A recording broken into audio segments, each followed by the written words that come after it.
So welcome to another sketch session. Well, you'll get to watch me draw a sketch in one of my books in real time.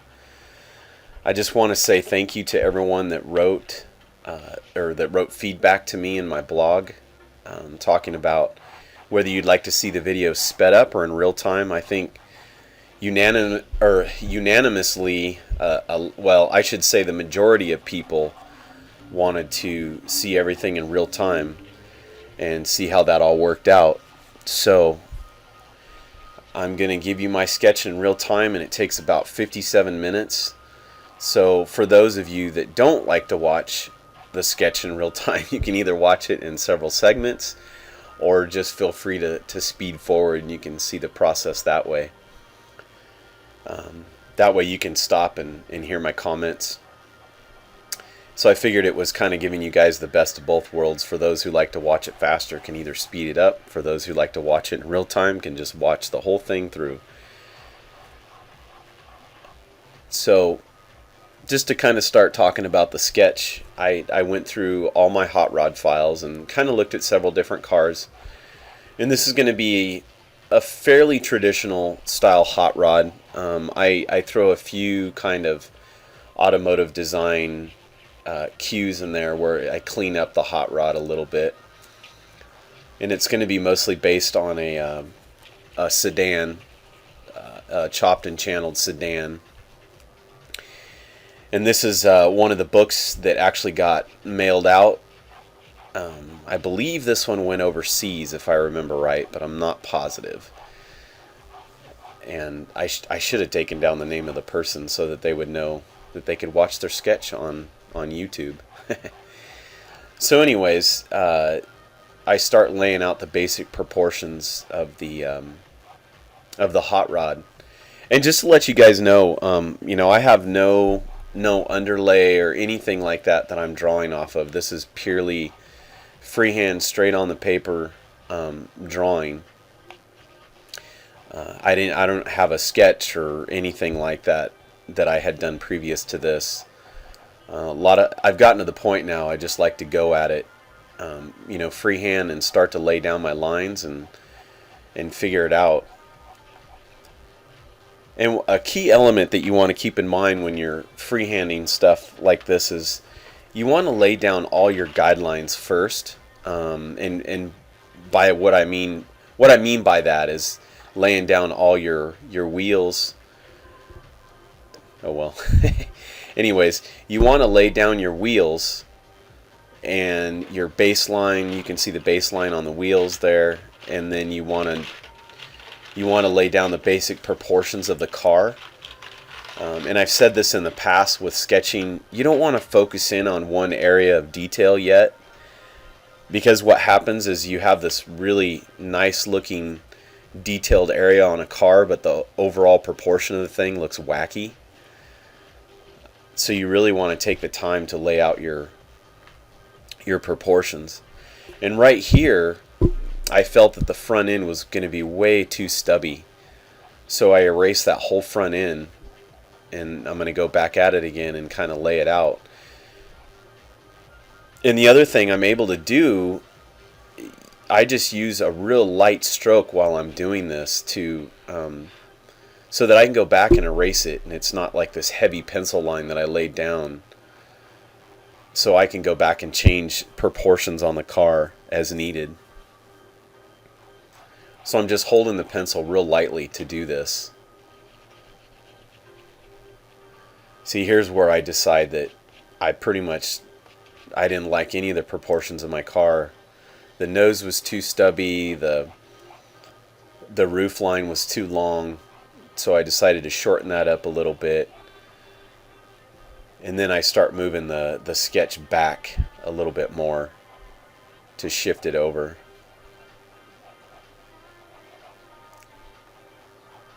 And these are things, I think for the longest time when I started sketching, I was always afraid to make a mistake, and I was going to have to pull out the eraser and allow yourself to make mistakes. I think that's a key thing to getting relaxed with sketching when you're looking at a white piece of paper is realize, you know what, I'm probably going to make several mistakes through this whole sketch. I just need to learn how to fix them. How do I fix them? And I know that's one thing that I've had to learn is, I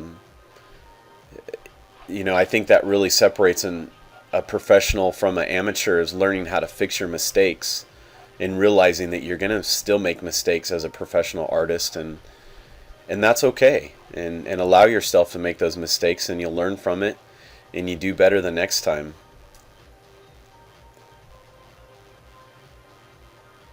And definitely a quantity versus quality sometimes is better to really,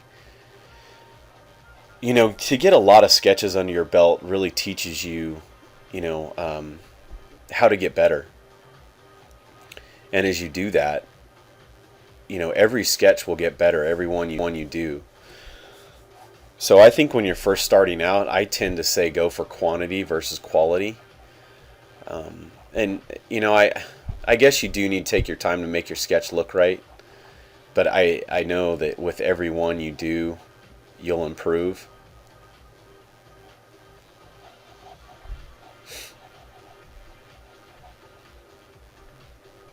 And I think that when I was going through school, I did focus a lot on sketching, and I think that's one of my stronger suits when it comes to my design work, is I can sit and produce sketches like crazy.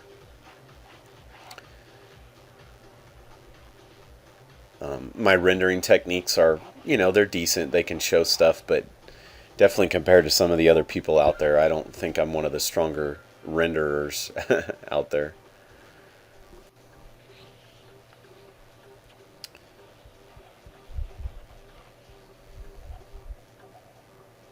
I think the one thing I found about sketching, and it was, ultimately, no matter where you're at, if you have a pen and piece of paper or even a napkin or a pencil, you can knock out a design.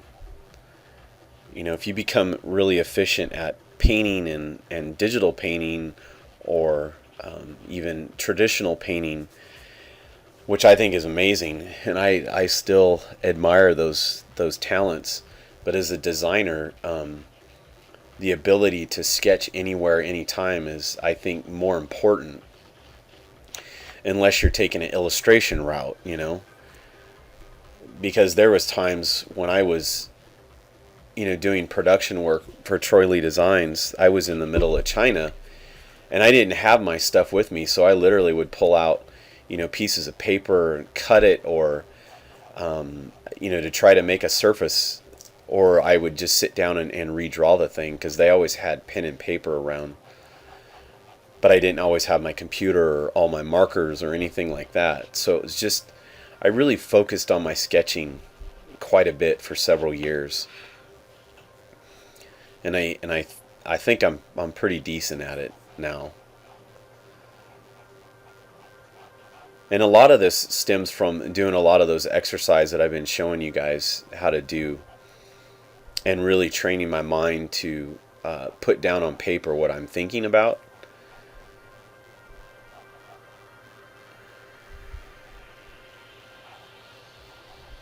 And as you can see, I do make mistakes along the way, and I'm still figuring out my proportions on this car. Like, I'm not positive on it.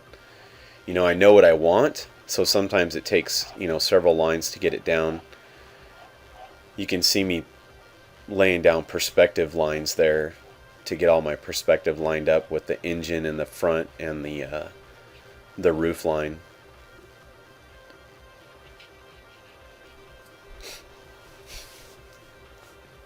And like I said, moving around the whole car, figuring out proportions, because like I said, you want the whole sketch to look good, not just a certain area.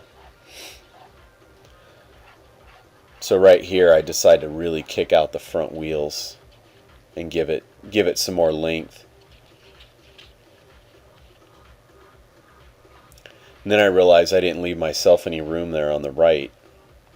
But I fix that later on. You'll see what I do.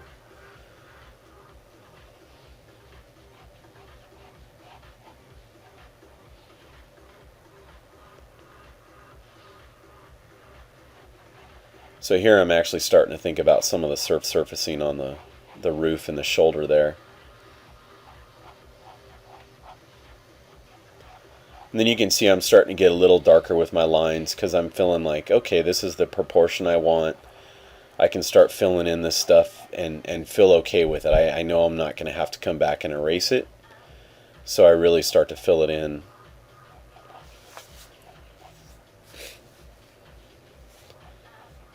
And I'm starting to feel good about where my details are placed.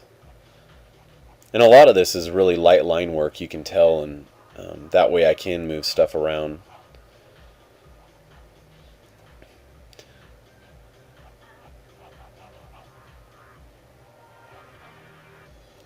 So then once you start to darken in your lines, you can start to come back and add some of the details that you want.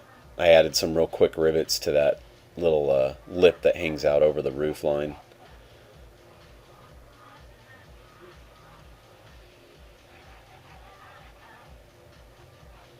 So now I'm going to really start to focus on my wheels.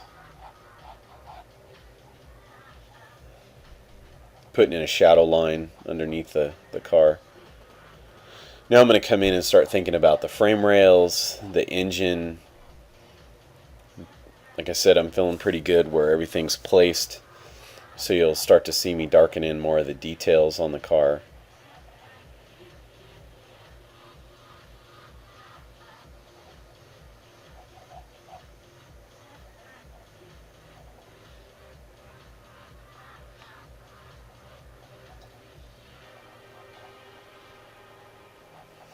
But when it comes to engine details, I definitely like to draw really sci-fi futuristic stuff. But, you know, when I'm drawing traditional hot rod, you know, I draw a pretty traditional engine in there.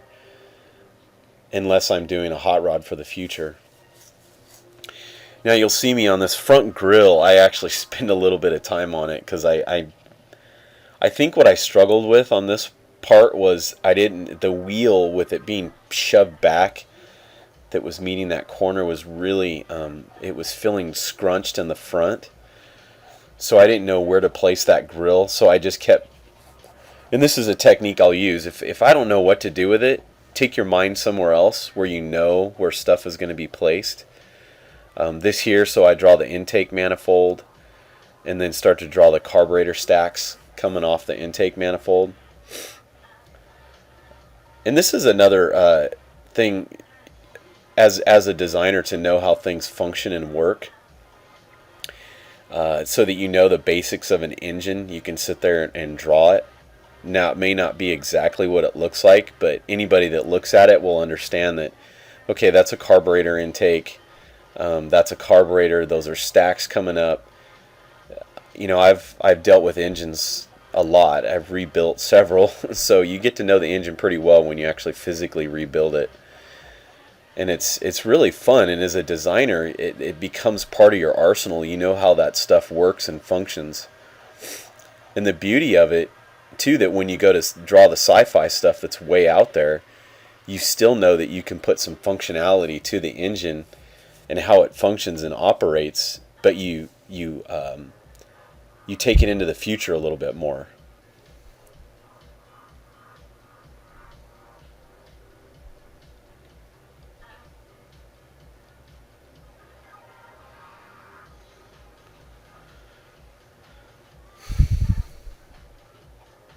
So as I just move around the car, I'm just filling in some of the details here that need to be, like there's a part that tapers in front of the car body.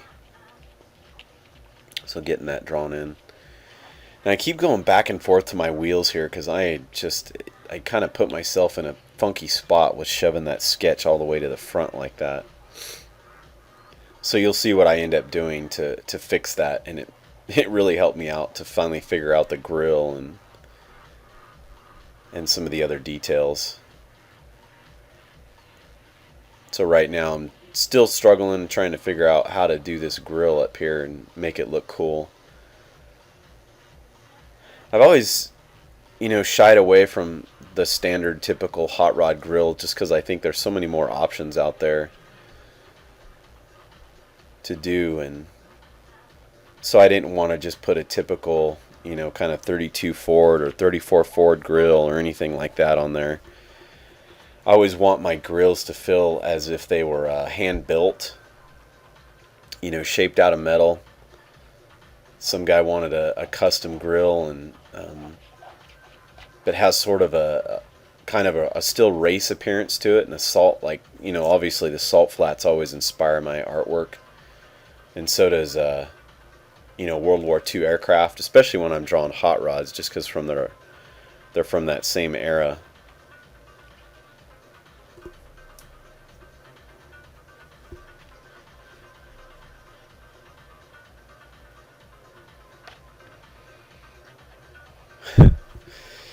So as you see, I just keep coming back, erasing, figuring it out. Still not liking it. I also like my wheels to kick out in front of the grill. I always think it gives it a neat, aggressive look. Sort of a little bit of nostalgic drag racing influence there. So I always kick my wheels out in front of my hot rods most of the time. So you can see I use a lot of different design influences to come up with, some of my designs. I decided that the proportions on the valve covers there were too high up, so I lowered it a little bit.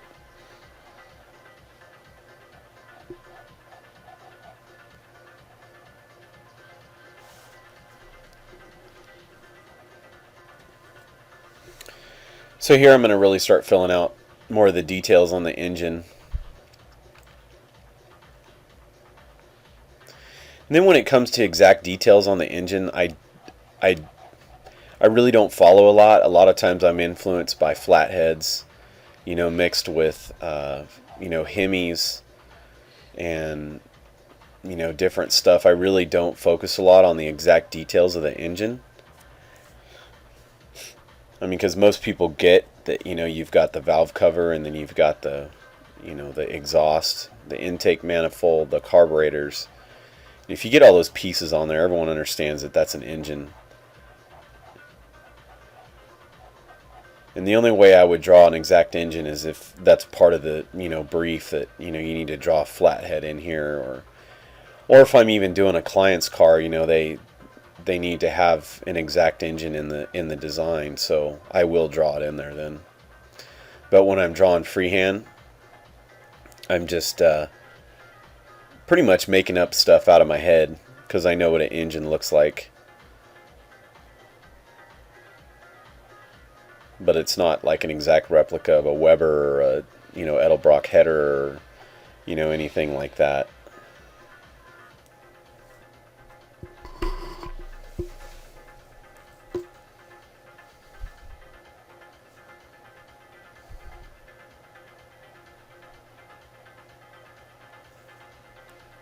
So I'm just going ahead and thinking about kind of what an intake manifold might look like.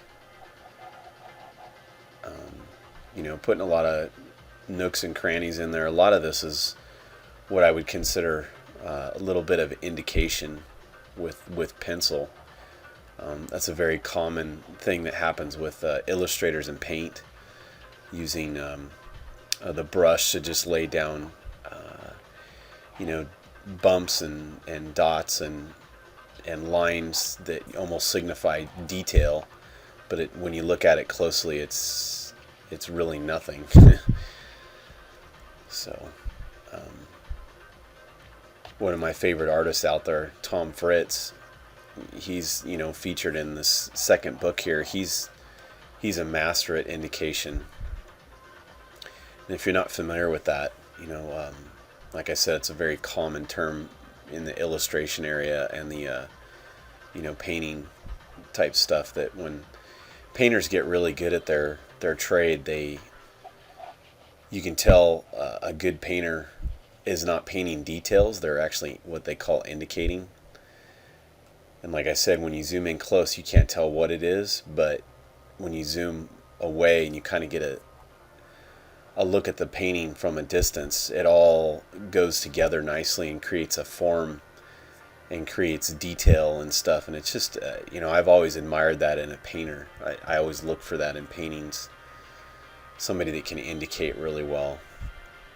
And so I kind of do that with my pencil and just give indication to different details versus actually drawing the exact detail that exists. It also leaves a little bit of imagination to the person's mind that's actually looking at it. It allows them to fill in the details versus you filling it all in. And that's a personal taste in artwork too. I tend to be more of the person that likes more of the indicated art versus somebody that's doing a photoreal rendering or a photoreal, painting.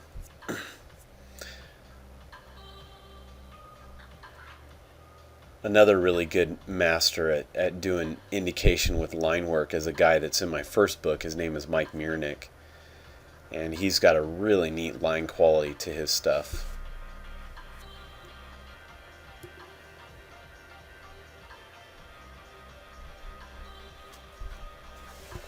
Like, one of my favorite kinds of art is definitely more of the impressionism type stuff. And that stems a lot off what I would consider indication versus actual detail. That's some of the stuff that you can start to learn as you study masters and study their styles. You actually can start incorporating it into your style, in a modern way. So you can see I am just struggling with this grill. I hate the way it looks, and I'm not liking it, with the rest of the flow of the car. So I keep going back over it and changing proportions and changing the lip, and eventually I think I do just I finally just go for something, and I fill it in and say that's it. Partly because you can't see it. You can't see the grill a lot. Now, if I was actually designing it and I had to really design the actual look of the grill, I would, spend some more time on it and probably even do a sketch that's of just the grill. But since it's just the whole drawing, I kind of eventually just leave it. And those wheels weren't quite right, so you can see that I'm going back and fixing that. So here's what I end up doing with my wheels in the front. I just go right on over into the page next to the insert there.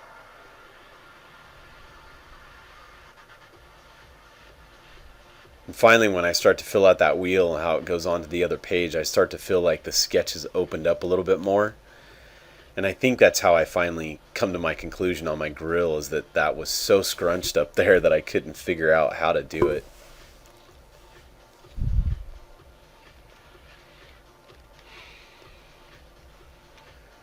So here we go with the trusty Ellipse templates. And I've talked about this in the past. I had someone comment one time about using Ellipse templates was cheating, and no, it's not cheating at all. It's actually using a tool to clean up your line work and to make a really nice presentable sketch.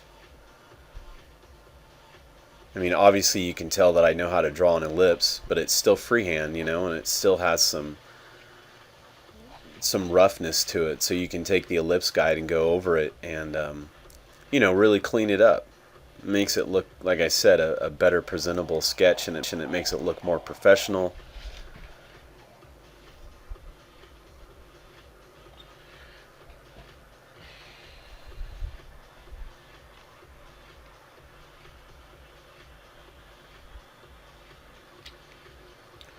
So here I'm figuring out the rear ellipse. So I'm using a 40 in the back for that. I believe I either used a 50 or 55 in the front. I didn't really pay a lot of attention, but it's one of those, I know that much.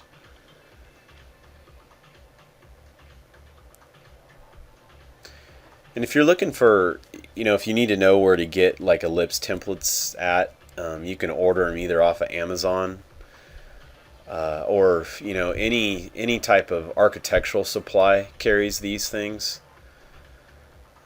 I believe, gosh, I've had these ellipse templates since I was at Art Center, so I've had these for you know 12 years, or actually more than that, 13, 14 years.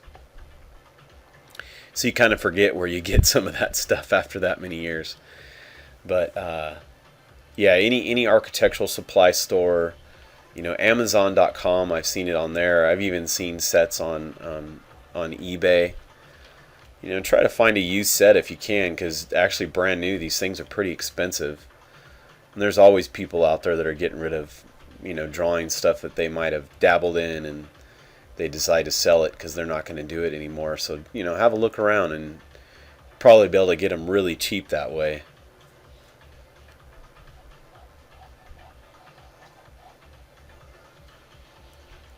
Now, I believe on this sketch I don't end up using my sweeps.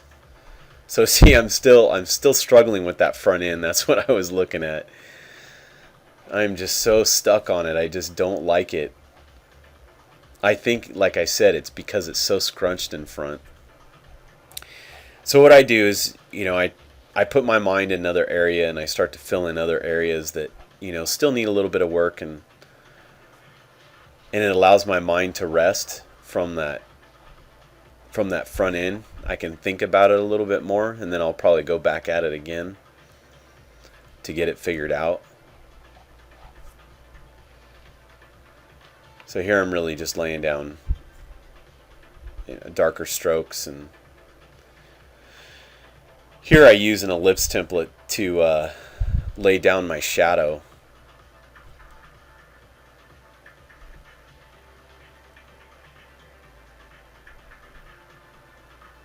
So I start to fill that in.